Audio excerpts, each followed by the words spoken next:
came out on top. It was not Spurs Day today. Kind of on top. Kind the of. Spurs fans Well, in that let them particular know duel.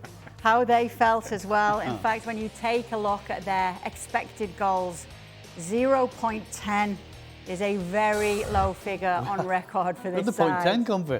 This is Thomas Frank has said, I've never been in charge of a team that created that little in one game. Never.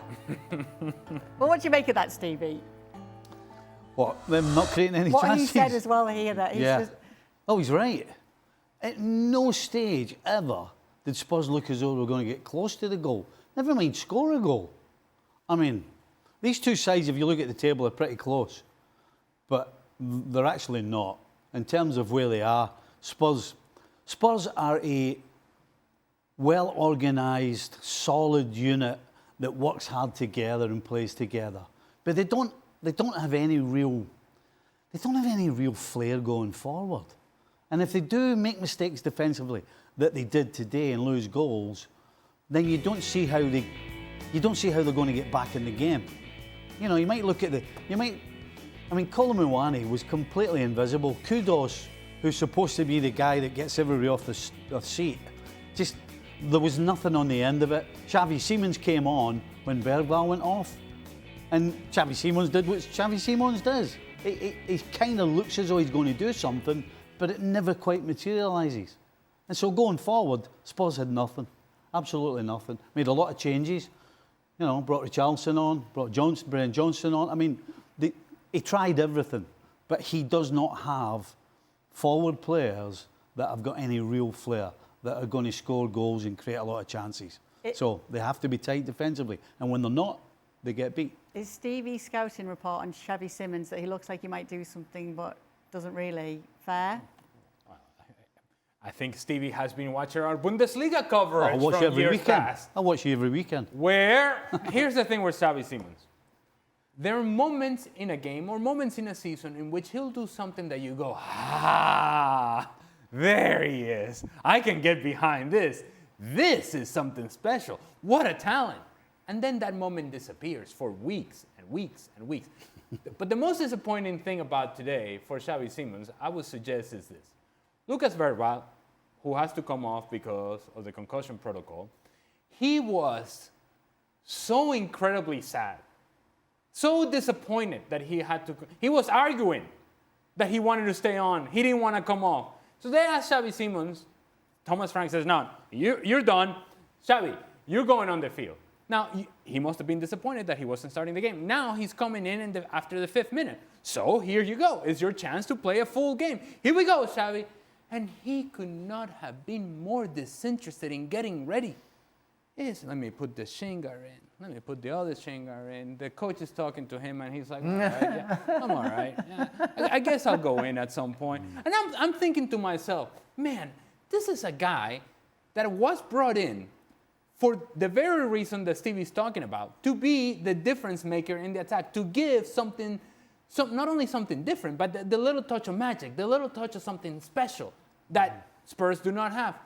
And he could not have been more disinterested going onto the field. And if you're disinterested going onto the field, what, is the interest just magically going to spark on the field? No, sir. If you are hanging on Xavi Simons to be the guy for you going into the future, if you're Spurs, good luck with that. Now, in case we didn't make it clear, Spurs were not good today. But there was a winner in this game, and it was Chelsea, Frank, getting the job done today. And deservedly so, because really I was impressed with Chelsea, you know, especially the first half where, you know, well, I want to say that the first half, I said, wow, everything goes well, they work hard, João Pedro scored a goal, he's trying hard, he's got his confidence back, and you have, like I talked about Rice for Arsenal, we have the best of Caicedo. I mean, Caicedo is a monster, like N'Golo Kante was a monster, like before Makelele was a monster. The guy is the king of the middle of the park. He knows exactly what to do. But everything was working very well. Chalobah, Fofana, Sanchez, every time he got the ball in the air, very sure, very secure. Everything was working well. I said, well, we know Chelsea. We talked yesterday about the inconsistency of Chelsea. So something is going to go wrong. Second half, nothing went wrong. Everything went perfect.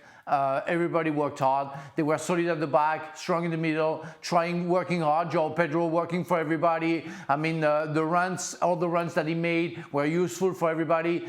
That was a great game for Chelsea. That was what we call the 3-point away game. What they call, or John Terry called the 3-point Hart Lane Stadium for Chelsea, because that's what we used to do, and we used to do that every time and for decades against Spurs. But today, that was exactly what we are doing, what we used to do.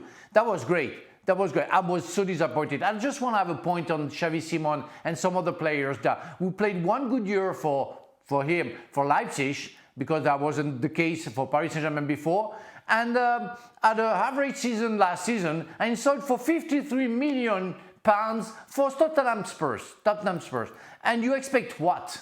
What do you expect from those players who have one good year of football to be a game changer? People are dreamers. People, I don't know, I don't get that, you know. But again, going back to Chelsea, everything was working well. Even Garnacho, that I'm not a big fan of, as working very hard, and it's just a deserving win for Chelsea, and I hope they're going to carry on like that. And it going well, as Frank mentioned, for João Pedro today, playing as the number 9. Can it be as simple as that that's where he was playing today? I absolutely think he should play number 9.